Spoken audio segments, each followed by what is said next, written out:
Let's deal with low self-esteem, because that's actually the problem, right? Low self-esteem. Now, let me clear this. Having a low self-esteem is not a mental problem. Hello? Having low self-esteem is not a mental health problem, but they are closely related, closely linked. Like I told us earlier on, all of us at some times lack confidence, or in some areas of our lives, right? And sometimes we do not feel good about ourselves. And that's why I said that counselors sometimes say everybody experiences low self-esteem, right? But low self-esteem in itself is not a mental health problem. It's not. Hello? Okay. Low or poor self-esteem is the mind against itself. It is when your mind, you know what I said about our definition of what low self-esteem is? It's the mind turning against you. When the mind begins to speak down on you or talk against you, that's actually what low self-esteem is. When your mind turns on you. Now, no one should have to live with low self-esteem on a consistent basis. When low self-esteem becomes a long-term problem, it has the potential to lead to a variety of mental health. That's why I say it's related. So low self-esteem in itself is not a problem. No, it's a problem, but it's not a health problem, a mental health problem. But if you consistently find yourself in a circle or in a hole of low self-esteem, to the point that it's beginning to even affect your daily life, affect the things that you do or how you relate with people, right?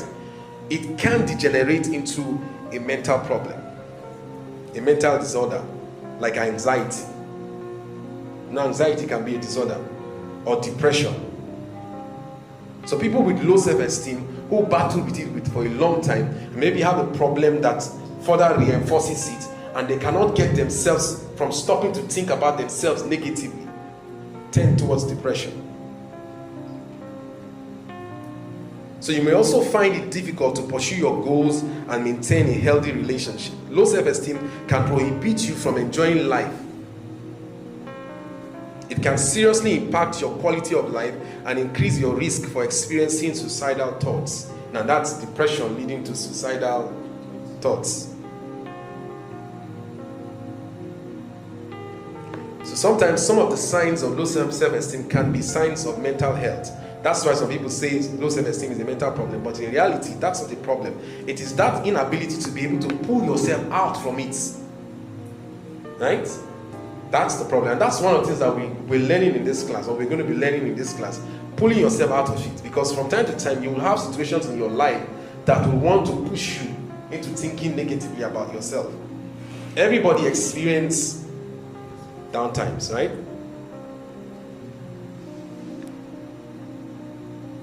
So let's look at some traits of low self-esteem. I found some pictures on the internet that I think illustrates some of the traits of low self-esteem, and that's number one, right? So in this picture, there are two ladies, right? One is telling the other person, your hair looks nice. What's the response of the person? It's a new shampoo.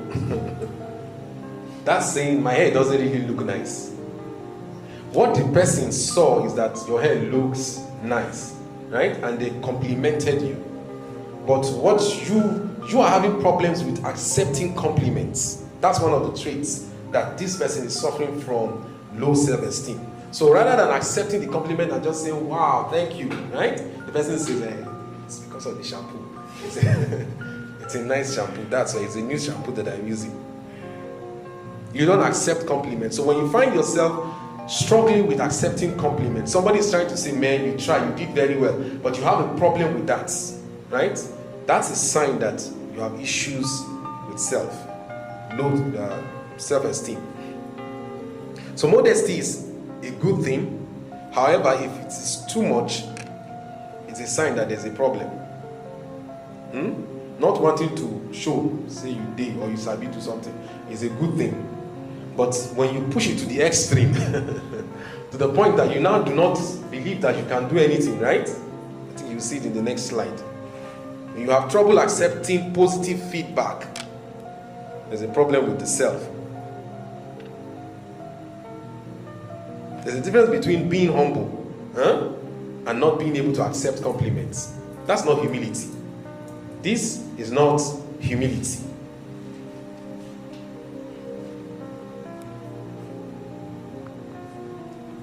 It's very similar, right? The lady is saying, man, probably he did something, right? The lady is saying, great job. Next one is anybody can do it.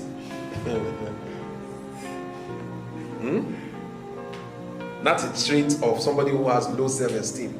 You consider yourself to be an ordinary person. So when you do something that is even special or somewhat extraordinary, you tell yourself, instead of acknowledging that it is because you have some ability, right, and you were able to do it, you tell yourself, well, anybody can do it.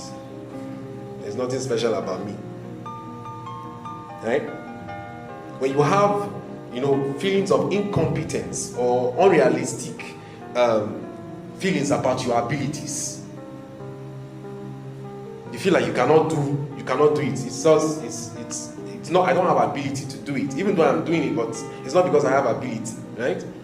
It's because it's easy. That's why I'm able to do it. That's what I'm trying to say. It's because it's easy. You've done something that everybody is praising you for, but you think that the reason you are able to do it is simply because it is easy to do. That's why. Low self-esteem. And it's because this person does not value themselves enough to believe that, they can do this thing.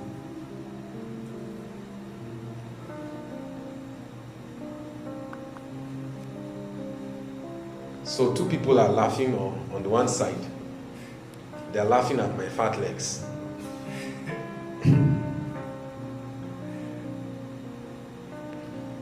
One sign that you have low self-esteem is that you think other people notice only the flaws about you, only the things that are not good about you. That's what people notice.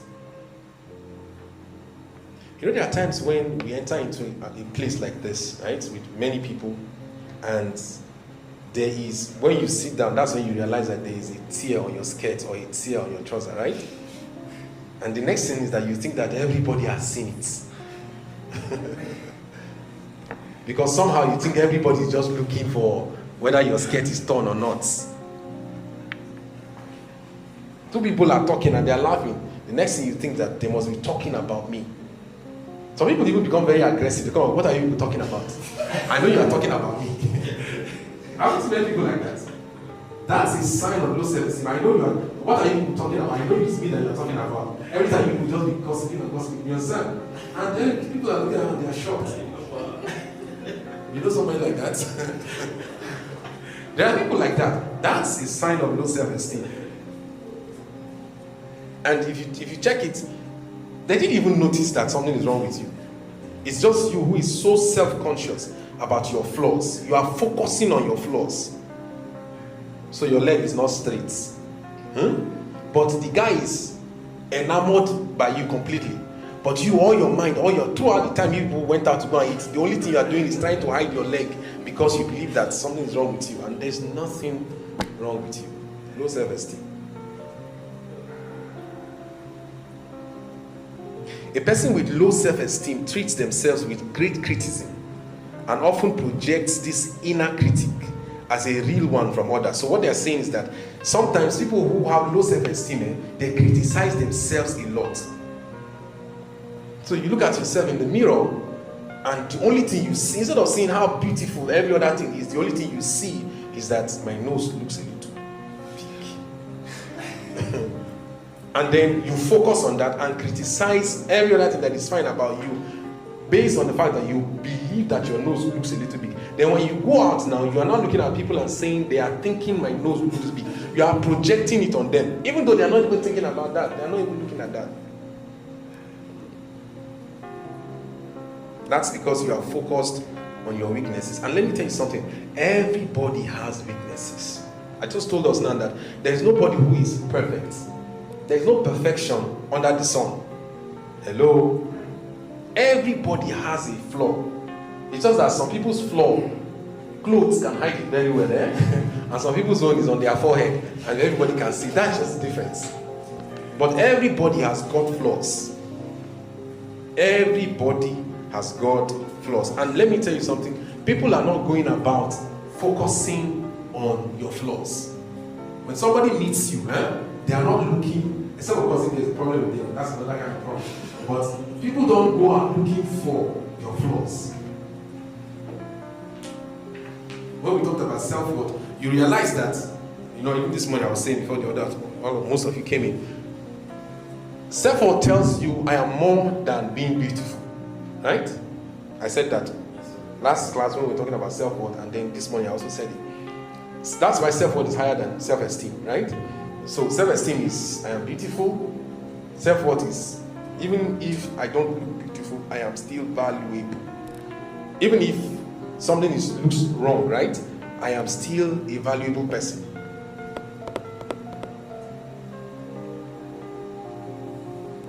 And most of these things happen because of the projections or the messages that we receive from society. Right? Body image has been over glorified. And I'm not saying don't look good. I'm not saying don't make yourself. I believe that you should work on looking good, right? I believe that you should take care of yourself. In fact, when you have a proper sense of self-worth, you take care of yourself. Because having a proper sense of self-worth is that you believe you are valuable. If you believe you are valuable, then you will do. When you think something is valuable, do you put it in the gutter? Do you leave it outside for anybody to take it? No. When you think something is valuable, you take good care of it. So you exercise, you eat properly, right? You do the right things. You don't eat anyhow. You don't behave anyhow. You sleep well.